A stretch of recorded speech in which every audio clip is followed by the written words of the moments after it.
All right, so again, sorry I wasn't here last time. Um, so that homework is now due on Thursday. So let's finish up just a couple little things that actually might relate a bit to the homework. So let's have a look. This is on the bottom of that first page. There's one thing in particular here that might be of interest for the homework.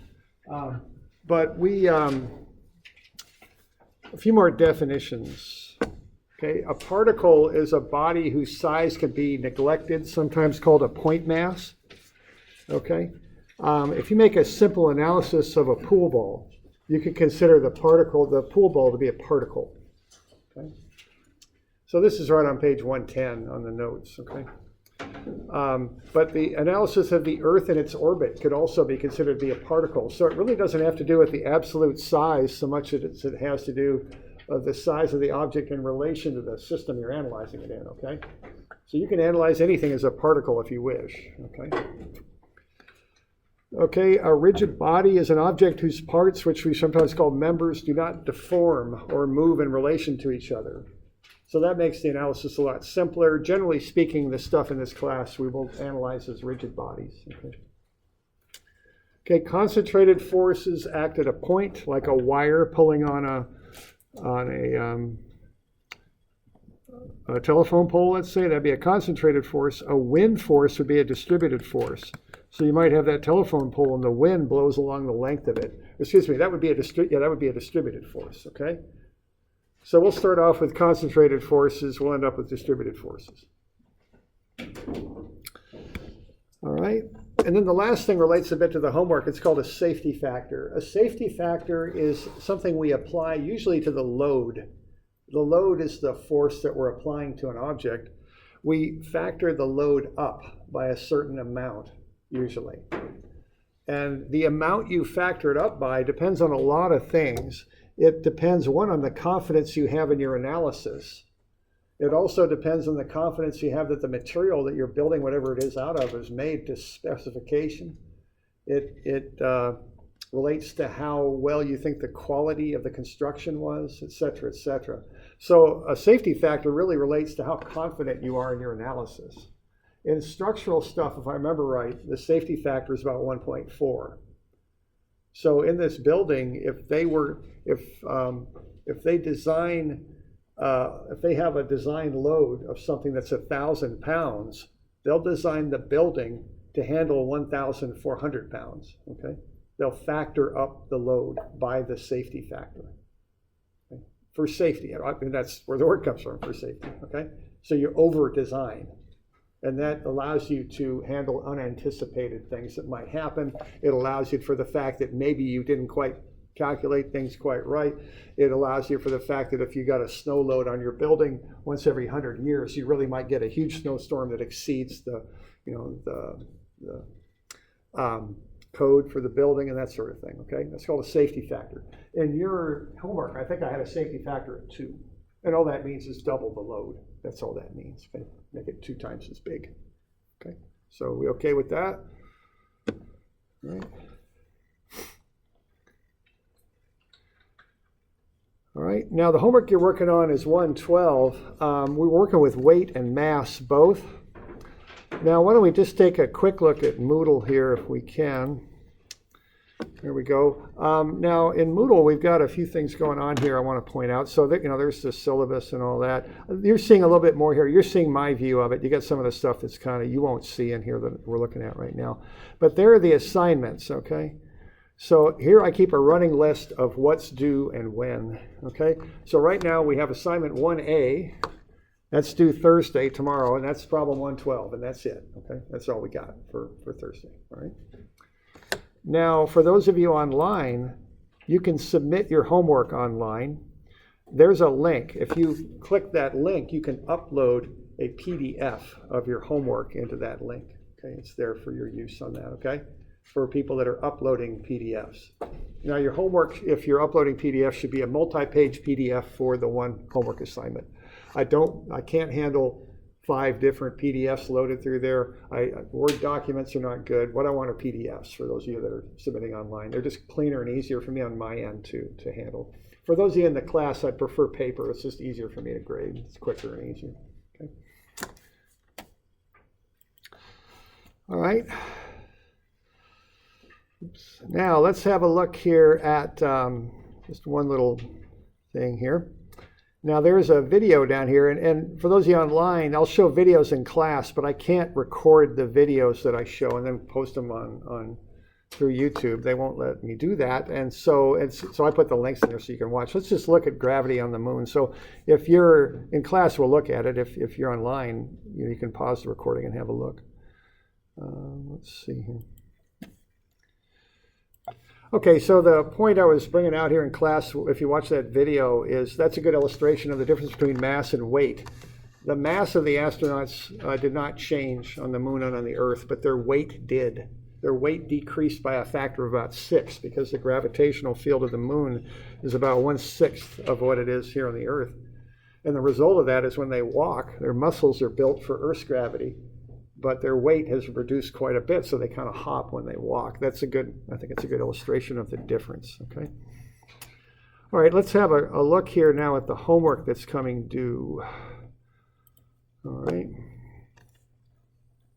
What's that? I don't think I got that. Let's try that. Oh, there we go. Okay, so the homework looks like this. It's basically we got a 400 kilogram light fixture. We're going to hang them from a cable. A lot of light fixtures are done that way.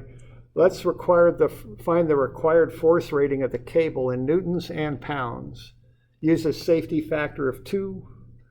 Use the proper homework format shown in class. Include a sketch. Okay. Okay. So that's the problem. There's an example of what these lights look like. They run the electricity for them down through the cable. The cable also supports the light. This is problem 112. It's on the first page of your homework section, page 1. You need to copy this onto whatever kind of paper you like, but you do need to use the proper format. Okay? So there's the problem. For starters, do we have any questions on this thing? You might need to get a conversion factor either off the notes from Monday or off the internet somewhere. You're going to need to convert from pounds to newtons somehow, or newtons to pounds, I think. Okay. All right. And does everybody have a copy of the notes that I handed out? And is everyone aware that you do need to get in the bookstore and get a copy of the static notes? Does everyone need a copy of the notes? Some of you may not have been here. Anybody else? Lined up.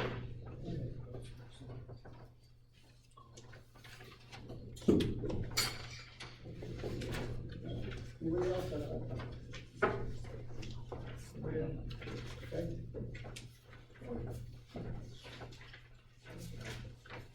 Yeah, you're fine. All right, now, and again, for those of you online, these notes are available in the homework downloads. This is problem 112. So now, but for those of you online, you do need to buy a copy of the packet because I don't have the whole packet up in Moodle. I don't have that, okay? So you do need to buy a copy, but I put enough copies up there of different parts of it that'll keep you going for a week or two. So you'll have time to get the packet if you haven't already. All right, so it's a pretty straightforward calculation, okay? The one thing I'm really looking at on this is format, okay? So that's what I want the thing to look like. All right, I want your name up there, the date, problem number, page number, okay? Now notice for the problem statement, I didn't waste time by copying the whole thing down. I just put down an essential statement that I could figure out. And what I said, rate a cable to hold 400 kilograms, safety factor equals 2. That's fine. You don't need to write the whole thing down, okay? It's not required. I don't need you to do that. All right? And then I worked through this. I kind of highlighted it out because I want you to work through it. And I used a straight edge on my sketch. I've got you'll have to figure out the weight there down. The force of the cable, of course, will equal the weight. And then I've got that box in there to put the answer. Okay. We okay with that? Any questions on that, Ben? Do you always want the box to be drawn with a straight edge as well? For now, yeah. I want it to be professional, and I think just a straight edge cleans it up a little bit. Okay. And yeah, so I would like a straight edge there. Just use that old library card, whatever. quick straight edge, bang, bang, bang. Cleans it up, makes it look good. Okay. We all right with that? We got any questions? Let's just do Thursday. If you did it for today, I'll take it from you today too. Okay, either way. We good? All right. Here, let's start up on this a little bit. Let's look at page 120. If I had that here, actually, it's the second page. Let's have a look at that. Okay, now we're dealing here with vectors, okay, which I think you learned about in Math 112 trig a bit, and you probably worked with in some of your other math classes, to be my guess. Well, let's have a look at these a little bit, okay, because we're dealing with forces, and as we call them, loads. We want to be able to analyze these. Now, it's a three-dimensional world, but we deal with these things in 2 dimensions very often. If you look at a truss, like you see that bridge there, you're going to break that up into panels, into 2-dimensional analysis. Okay, so you're going to do it. So it's very common to do 2-dimensional analysis in engineering. And the way we model forces is we use vectors. Okay, now for starters, a scalar is a thing that has magnitude and a plus or minus quantity, but it's a magnitude only. So an example in our world here of a scalar would be mass. If I have a mass of 80 kilograms, there's no direction associated with that. It's just my mass. If I talk about my weight, now I have a vector because I have a magnitude, 196 newtons. I have a direction for my weight, it would be down, and I can use the parallelogram method of addition to add weights together, okay? So we're going to use vectors a lot to analyze the forces that we deal with. So we want to get familiar with vectors a little bit. The way we call a vector out is we put a little arrow on top of the letter. In the instance of what I'll call a unit vector, we put a little hat on there.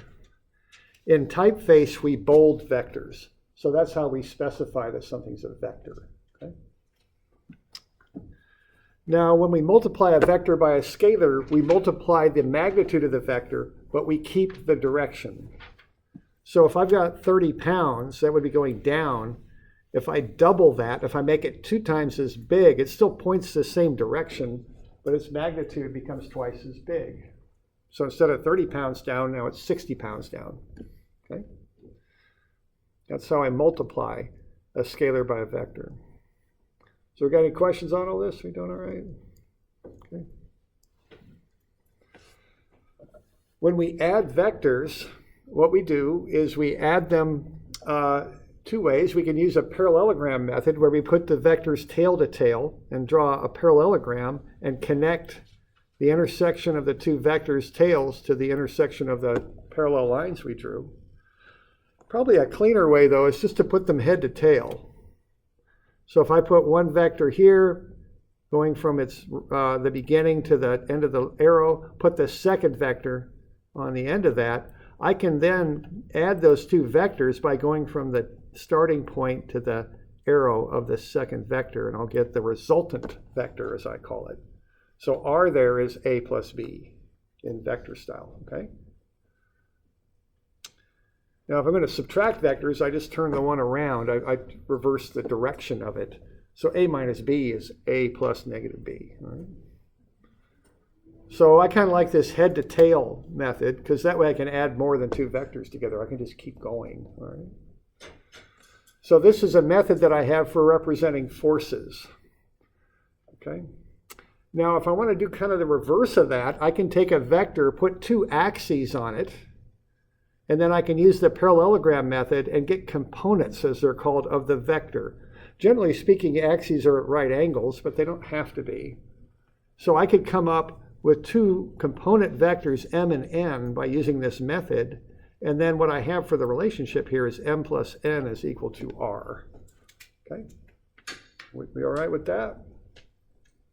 So we're using this mathematical tool, which is a vector, to represent what we want to deal with is a force, okay? And that's kind of how this system works, you know. We got the mathematicians way out ahead figuring out all this theory, and we got the scientists that use the theory to figure stuff out about the world, and then the engineers use both of those things to analyze stuff and build it so it'll work, okay?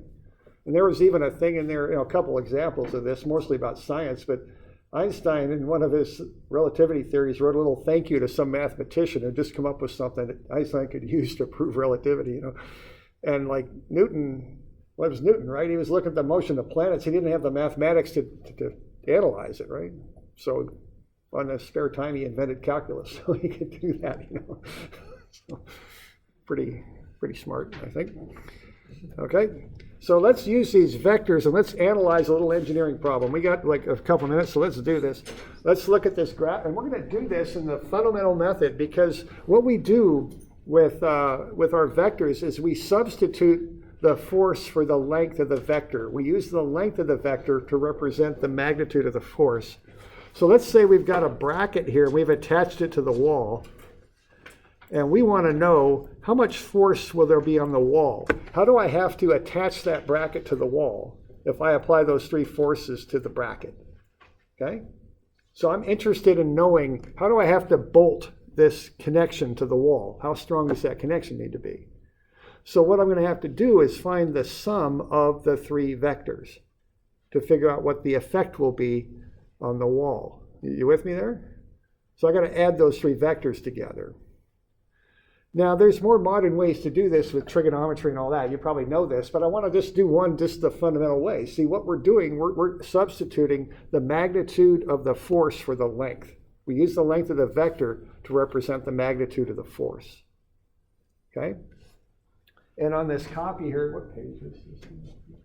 130? Yeah, 130. Okay. We want to put the vectors head to tail, see? I'm going to put those three vectors head to tail. That's how I add them.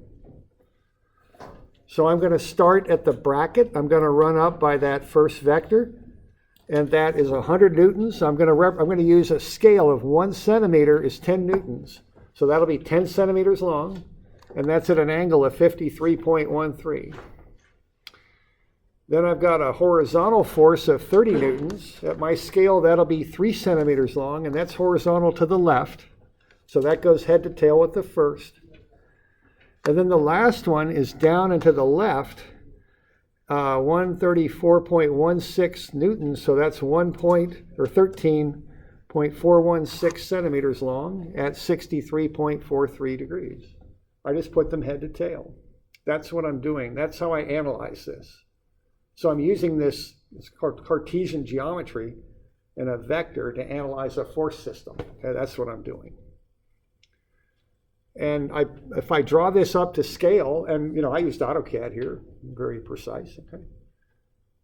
I just connected those vectors together with AutoCAD. Now, if I want to know what the net force is, what the resultant is, what I do, I just do the vector addition thing. I just start where I began at the bracket. And then I just draw a straight line from there to where my last vector ended. That's the resultant vector. That's the sum of those three. Okay? That's the net effect those three vectors have on the bracket. So if I apply these three forces together that I'm drawing right now in red, right, those three, what I end up with is, well, there we go, is that vector right there, the one on the bottom in green going down left, okay? So if I want to know what the net effect of those three forces are, I'm going to take that resultant vector, FR, and I'm going to measure it, okay? And that's kind of hard to read, but that's about 15.5 centimeters, roughly, when I measured it. And I've got a ruler on there. You could check that if you want it. So what that means is at my scale, that's 155 newtons. Okay. So the net force of that force system on the wall is 155 newtons. Okay. And if I want to know what angle it acts at, I'll just get a protractor on there and I'll measure the angle. Okay. There it is. And as coincidence has it, that's 15 degrees. Okay. So a lot of 15s in there, 1s and 5s, but that's all just coincidence. So what that net resultant vector is, it's 15.5 centimeters long. That means it's 155 newtons. And it's at 15 degrees. Okay.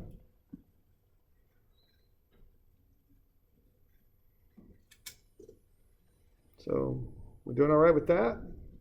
That's the basics. Now, we're not going to do them all this way. I'm going to have you do one this way just so you kind of get this idea in your mind. That's really what we're doing. Now, when we start going on this, we're going to use a calculator and trigonometry to break these things up. But I just want you to understand when you're doing that, this is the basis of really what you're doing, okay? You're doing a graphical addition is what you're up to when you do this, okay? So, I'm a little bit out of cycle now because of yesterday, but I will get you one homework problem. It's 122. I've got graph paper for you right there. And just use graph paper and use a vector addition method for 122. Now this will be due, there'll be others due, but this one will be the start of what's due. I think we'll make it due on Tuesday. And we're a little bit out of cycle here, but I just want to keep going. So we'll make this due Tuesday. And what is today's Wednesday? So is that the 8th of October, I think? Okay. Now there'll be other problems due on Tuesday also, but we'll start with that one, okay? And just do it right on the graph paper. Use a protractor and a scale. You can get them at the Learning Center, I think, if you need one. Now, if you don't get my exact answer when you do this, that's fine. You know, I didn't draw it perfectly. I don't imagine you will either. If you get something a little different from me, that's okay, all right? But just do it graphically. Okay? So we good? Okay, Friday at 1:30, we got pizza over there in the engineering lab, 2:15, right? Okay. All right, all good?